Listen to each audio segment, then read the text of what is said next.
રથયાત્રા પૂર્વે ખાસ કરીને અખાડાની વિશેષ તૈયારી થઈ રહી છે અને આપ મારી પાછળ જોઈ રહ્યા છો તમામ જે અખાડાવાળા છે તમામ લોકો આ પ્રકારે કરતબ કરી રહ્યા છે, દાવ કરી રહ્યા છે અને ખાસ કરીને રથયાત્રાના દિવસે તેઓ વિશેષ પ્રકારે આ પ્રકારે અંગ પ્રદર્શન કરશે અને સાથે જ દાવ કરશે।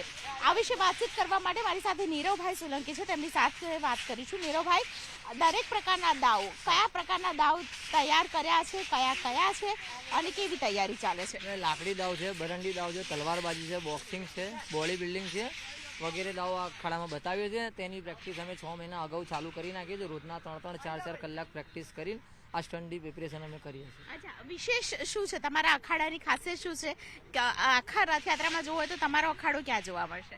અમારો 2 નંબરનો જય મહાકાળી અખાડા નંબર છે। એનામાં બોડી બિલ્ડિંગ બહુ સૌથી મોસ્ટ ઇમ્પોર્ટન્ટ છે અમારા માટે, કેમ કે મોટી ઉંમરથી લઈને નાની ઉંમરના સાથે ઊભા રહીને બોડી બિલ્ડિંગ કરીએ છીએ। અચ્છા, આ જે જોઈ રહ્યા છીએ આપણે કે આ જે દાવ કરી રહ્યા છે, આ દાવ કયો દાવ છે, તેને શું કહેવાય છે, પ્રેક્ટિસ કેટલી જોઈએ? આ તલવારની પટ્ટી આવે છે, સ્ટીલની સ્ટેનલેસ સ્ટીલની પટ્ટી બનાવેલી હોય ધારવાળી, એ ફરાવવામાં આવે છે। આના તાકાત લાગે છે। આ ફરાવવામાં રોજની 3-4 કલાકની પ્રેક્ટિસ જોઈએ છે। નીરવભાઈ, એવું ક્યારે થયું કે આટલા વર્ષોની પ્રેક્ટિસ આમ તો છે છતાં પણ ક્યારેક કંઈક વાગ્યું હોય, નુકસાન થયું હોય? આટલા વર્ષો અખાડા નીકળે આજ સુધી કોઈને જાનહાનિ કે એવી કોઈ નાની મોટી ઈજા બી થઈ નથી, જેટલી ભગવાન જગન્નાથની કૃપા છે। અચ્છા, ડર લાગે છે આ સ્ટન્ટ કરતા કે આવું કંઈ કરતા? ડર તો લાગે, પણ પ્રેક્ટિસ થઈ જાય એટલે ધીરે ધીરે ડર ઉડતો જાય। અચ્છા, મને એ કહો, તમારા અખાડાની વિશેષતા એ પણ છે કે પેઢી દર પેઢી આ ચાલતી આવી પરંપરા છે, તમે નિભાવો છો। કેટલી પેઢી છે જે ખાસ કરીને અખાડામાં ભાગ લે છે? અમારી 3 પેઢી છે આજે અખાડામાં ભાગ લે છે।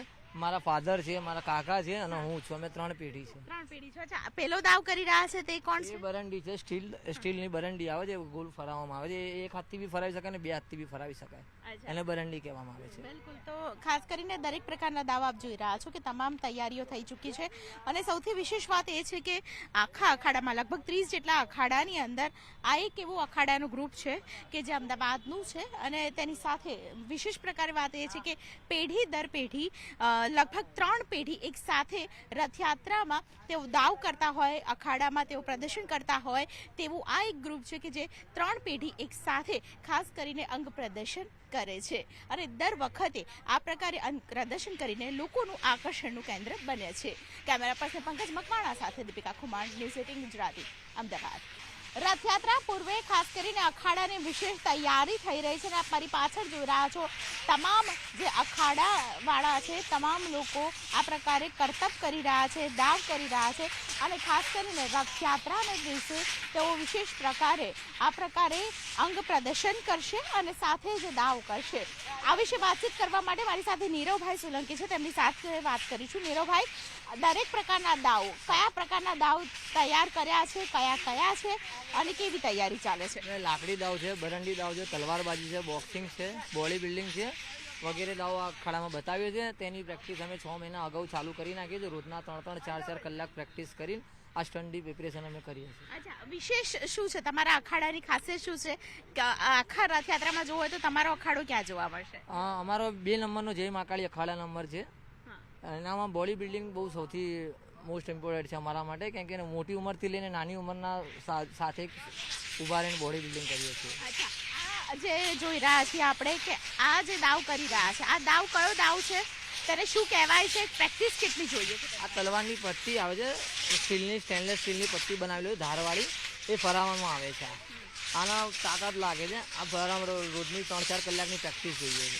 નીરવભાઈ, એવું ક્યારે થયું કે આટલા વર્ષોની પ્રેક્ટિસ આમ તો છે છતાં પણ ક્યારેક કંઈક વાગ્યું હોય, નુકસાન થયું હોય? આટલા વર્ષો અખાડા નીકળે આજ સુધી કોઈને જાનહાનિ કે એવી કોઈ નાની મોટી ઈજા બી થઈ નથી, જેટલી ભગવાન જગન્નાથની કૃપા છે। અચ્છા, ડર લાગે છે આ સ્ટન્ટ કરતા કે આવું કંઈ કરતા? ડર તો લાગે, પણ પ્રેક્ટિસ થઈ જાય એટલે ધીરે ધીરે ડર ઉડતો જાય। અચ્છા, મને એ કહો, તમારા અખાડાની વિશેષતા એ પણ છે કે પેઢી દર પેઢી આ ચાલતી આવી પરંપરા છે, તમે નિભાવો છો।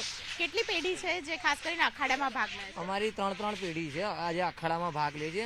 મારા ફાધર છે, મારા કાકા છે અને હું છું. અમે 3 પેઢી છે. 3 પેઢી છો. અચ્છા, પેલો દાવ કરી રહ્યા છે તે કોણ એ છે? બરંડી છે, સ્ટીલની બરંડી આવે છે, ગોલ ફરાવવામાં આવે છે. એ એક હાથથી બી ફરાવી શકાય ને 2 હાથથી બી ફરાવી શકાય. અચ્છા, એને બરંડી કહેવામાં આવે છે. બિલકુલ. તો ખાસ કરીને દરેક પ્રકારના દાવ આપ જોઈ રહ્યા છો કે તમામ તૈયારીઓ થઈ ચૂકી છે અને સૌથી વિશેષ વાત એ છે કે આખા અખાડામાં લગભગ 30 જેટલા અખાડાની અંદર આ એક એવું અખાડાનું ગ્રુપ છે કે જે અમદાવાદનું છે અને તેની સાથે વિશેષ પ્રકારે વાત એ છે કે પેઢી દર પેઢી લગભગ 3 પેઢી એક સાથે રથયાત્રામાં તેઓ દાવ કરતા હોય, અખાડામાં તેઓ પ્રદર્શન કરતા હોય તેવું આ એક ગ્રુપ છે કે જે 3 પેઢી એક સાથે ખાસ કરીને અંગ પ્રદર્શન કરે છે અને દર વખતે આ પ્રકારે અંગ પ્રદર્શન કરીને લોકોનું આકર્ષણનું કેન્દ્ર બને છે.